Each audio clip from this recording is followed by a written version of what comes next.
नमस्कार आज माधवदेव जन्मस्थानলৈ आइছোঁ बन्ती গছিবলৈ এয়া দোকানত সোমাই বন্তি এয়া লৈ লৈছোঁ চাকি বন্তি আৰু ধূপ তেল লৈ লৈছোঁ কলা গ'ল চাওঁ কাৰ দোকানত মই কিন্তু দেখাই দিওঁ অকণমান যদি এই আমাৰ বা হয় হাই কিনিলোঁ আমি আহিছোঁ মই বৌ হয় বৌ আহিছে হাই নমস্কাৰ আমি থানলৈ আহিছোঁ আপোনালোকৰ যাতে আহে সংঘৰ থান মাধৱদেৱ জন্মস্থান সকলোকে আমি আমন্ত্ৰণ জনাইছোঁ আহিবৰ বাবে থেংক ইউ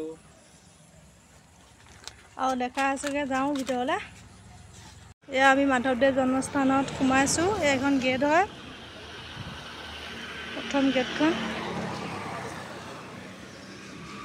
এই গেটত কিমান ধুনীয়াকৈ লিখি থৈছে বৈকুণ্ঠৰ কল্পতৰুৰ ভাগৱতৰ শাস্ত্ৰ ইহাৰ উত্তম ফল হৰিনাম মাত্ৰ কুকুৰ চিগালৰ গধভৰু আত্মাৰ নাম জানিয়া সবাকো পৰিবা প্ৰণাম ন এই মহাপুৰুষ মাধৱদেৱ জন্মস্থানৰ এই গেটখন ফ্ৰণ্টৰ আমি এই ভিতৰলৈ সোমাই আহিছোঁ ধুনীয়াকৈ বাদ বাকী আমাৰ ফেমিলিয়ে চব দেখাই থাকিব চক আমি আহি এয়া ভিতৰলৈ যাম এতিয়া এয়া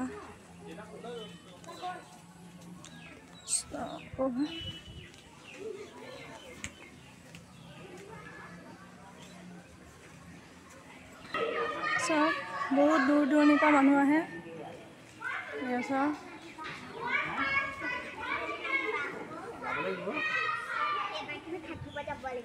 মানুহ আহি আছে গৈ আছে এয়া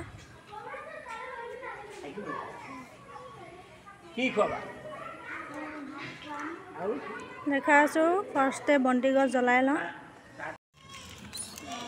বন্তি গছ জ্বলাই লওঁ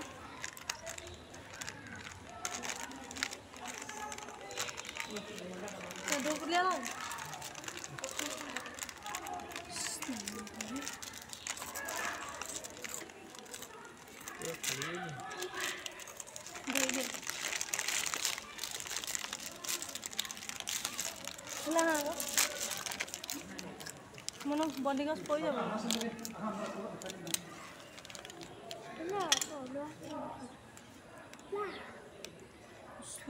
বহুত দিনৰ আগতে ভাবি আছিলোঁ দিম বুলি আজি আশাটো পূৰণ কৰি দিছোঁ বন্তি গছ দিছোঁ আহি যি মনত ভাবি থৈছিলোঁ কামনা পূৰ কৰি দিব আৰু দেই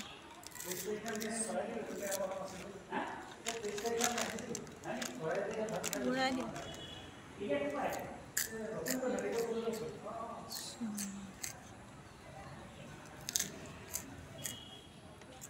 বুঝলে পতলা দিন বন্তিগছ ওপৰত তোলাই ৰাখিম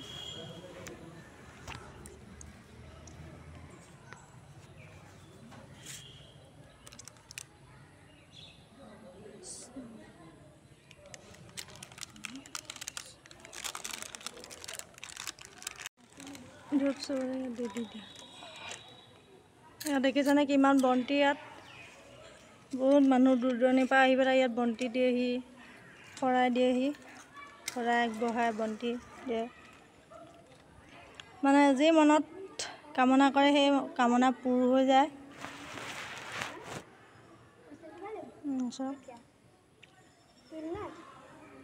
ইয়াত দান পাত্ৰ আছে দান পাত্ৰ দি দিয়া দেখা পইচাটো ভৰাই অঁ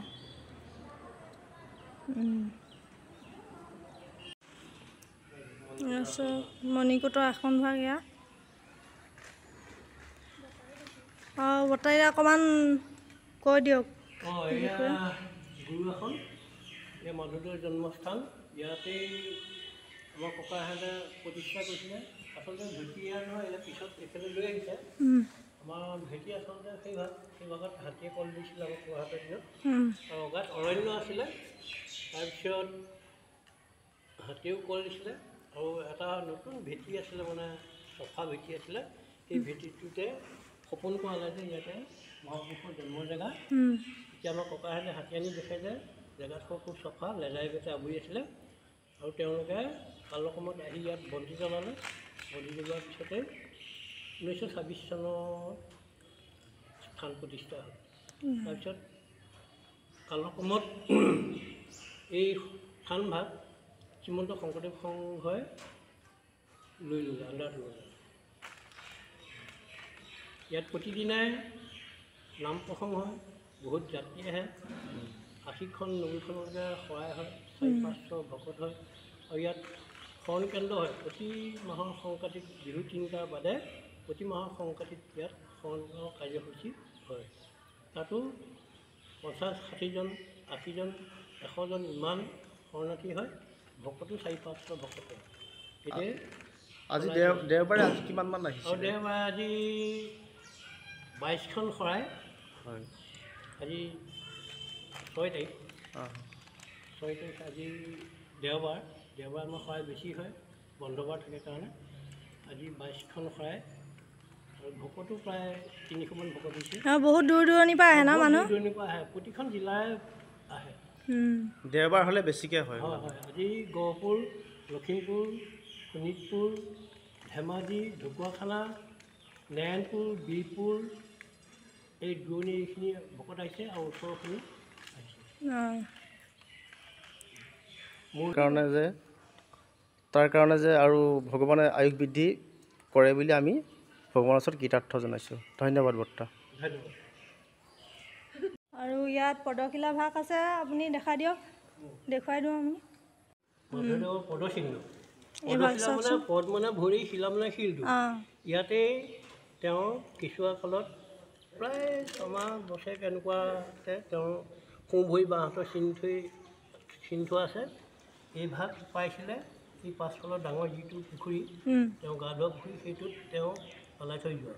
সেইটোত এগৰাকী আয়ে মানে মাছ মাৰোঁতে কেইবাগৰাকীও মাৰিছে, তাৰ এগৰাকী জকাইত উঠিলে।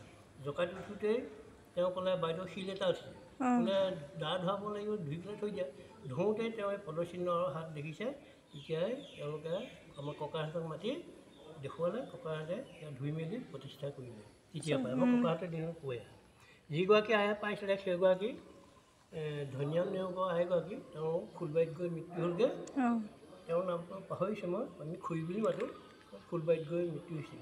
তেওঁ পোৱাৰ দিনাখন ৰাতিলৈ ভীষণ জ্বৰ হ'ল, সপোন কৰাইছিলে যে এই মাধৱদেৱৰ চৰণ। তাৰপিছত ককাহঁতে ইয়াত জন্মস্থানত প্ৰতিষ্ঠা কৰি থৈ দিলে, মণিকূটৰ ভিতৰত থৈ দিলে। এই ভাগ টিলিঙা, তেওঁ দিনাখন শাক্ত ধৰ্ম আছিলে যে, এই শাক্ত ধৰ্ম থকাৰ কাৰণে এই টিলিঙা আছিলে, এই পুখুৰীত পেলাই থৈ যোৱা, এইটো পুখুৰীত উদ্ধাৰ হৈছে। আৰু এই ভাগ বন্তি কোৰমাওঁতে ভাগিছে শিলৰ, আৰু এই ভাগ চন্দন পিছা ফলি। এই ফলি ভাগত এনেকৈ চন্দন পিছে আৰু এইফালে যায় এনেকৈ মিটিকা লয়, চন্দনৰ মিটিকা লয়। এই ভাগো পুখুৰীত পোৱা, পিতত চব পুখুৰীতে পোৱা ন? অঁ, পিতত উঠি আহোঁতে হাতীয়ে পিত টানোতে উঠি আহিছিলে এই ভাগ। চবচোন এয়া পুখুৰীতে পায়, চব পুখুৰীতে পোৱা। আৰু আমাৰ এজন বাপে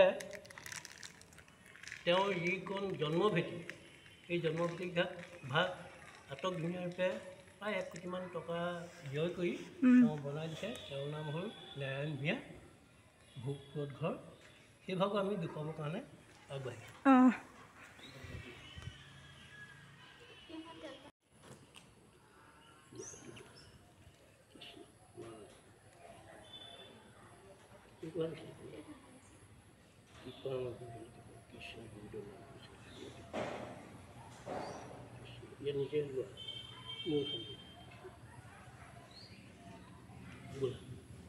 আৰু আপোনালোকক সকলো দেখাম। এতিয়া আমি গৈ আছোঁ বেলেগ এভাগলৈ, আহি আছোঁ। ইয়াত ধুনীয়াকৈ বৰ্তাই ভঙাই কৈ দিব ক'ত কেনেকৈ কি হৈছিলে, ক'ত কেনেকৈ কি পাইছিলে, এয়া কৈ আছে। আৰু এইফালে আহিছোঁ এতিয়া। এয়া চাওক, শ্ৰী শ্ৰী মাধৱদেৱৰ জন্মভেটি। এয়া দেখিছে, এয়া তেওঁৰ জন্মঘৰ। আগৰ বাঁহ বেত খেৰৰ আছিলে যে, সেই তেনে আৰ্হিতে বনাই দিয়া হৈছে। বাঁহৰ বেৰ, বাঁহৰ দৰ্জা, বাঁহৰ খিৰিকী, বাঁহৰ খবুৱা, বাঁহৰ মানে বেতৰ গাঁঠি, এইবিলাক বাঁহৰ বেতৰ এইখিনি যাব পাৰে নে? পাৰি, যাব পাৰি ন? আহা চপা দেখাই দিওঁ এয়া চাওকচোন কি ধুনীয়া সুন্দৰকৈ বনাই থৈছে এয়া বাঁহৰ দৰজা আগৰ এনেকুৱা আছিলে ককাহঁতৰ দিনত এয়া খিৰিকী এয়া কয়লা এয়া বেতগাঁঠি এয়া কুকুৰ এয়া খগুৱা সকলো এনেধৰণৰ মানে আগৰ পৌৰাণিক ডিজাইনৰ অকণমান দেখাবলৈ চেষ্টা কৰিছোঁ মই এইফালে ধুনীয়াকৈ চব বাঁহৰ বেতৰে সজা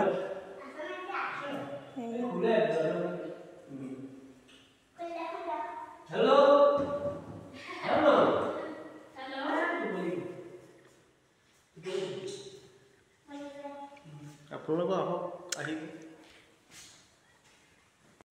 চক এয়া উজিৰৰ পানী খোৱা পুখুৰী এয়া পানী খোৱা পুখুৰী আছিলে এয়া দেখাই দিছোঁ মই অঁ মাছ আহি যাব ন ডাঙৰ এয়া পানী খোৱা পুখুৰী আছিলে এয়া ইয়াত পানী খাইছিলে পানী খোৱা পুখুৰী হয়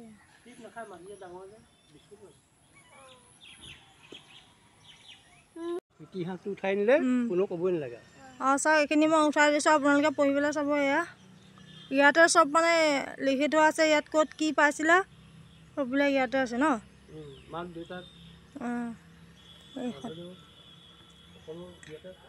সকলো ইয়াতে মানে চব পঢ়িলে গম পাব মই কৈ দিয়া নাই আৰু এই পুখুৰীতে যোনকেইটা বস্তু পাইছিলে ইয়াতে পাইছিলে ন এই পুখুৰীতে পাইছিলে চাওক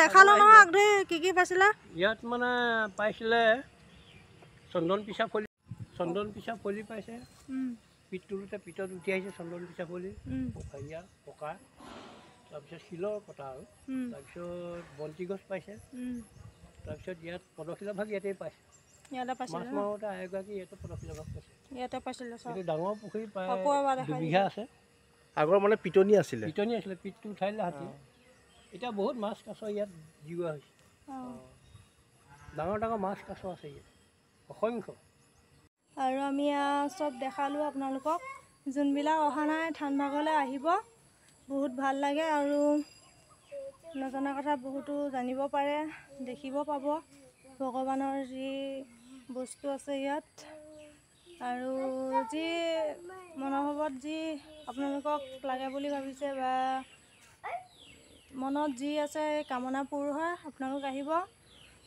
বহুত দূৰ দূৰণি মানুহ আহে আৰু আমি এতিয়া ওলাই আহিলোঁ চব চালোঁ বন্তি দিলোঁ খোৱা কৰিলোঁ আৰু যি দেখাব লাগে আছিলে আপোনালোকক দেখালোঁ আৰু ভিডিঅ'টো ইমানতে মাধৱদেৱ জন্মস্থানৰ থানৰ পৰা সামৰণি মাৰিছোঁ তুমি কিবা ক'বা নেকি সামৰিছোঁ আৰু ভিডিঅ'টো ন সামৰিছোঁ আৰু যদি আপোনালোকৰ ভিডিঅ'টো চাই ভাল লাগিলে থানখন দেখালোঁ যদি ভাল লাগিলে এটা লাইক কৰিব আৰু শ্বেয়াৰ কৰিব ছাবস্ক্ৰাইব কৰিব লগতে বেল আইকনটো টিপিব নাপাৰিব মোৰ নতুন নটিফিকেশ্যনবোৰ পাই থাকিব তেতিয়া ইমানতে মই ভিডিঅ'টো সামৰণি মাৰিছোঁ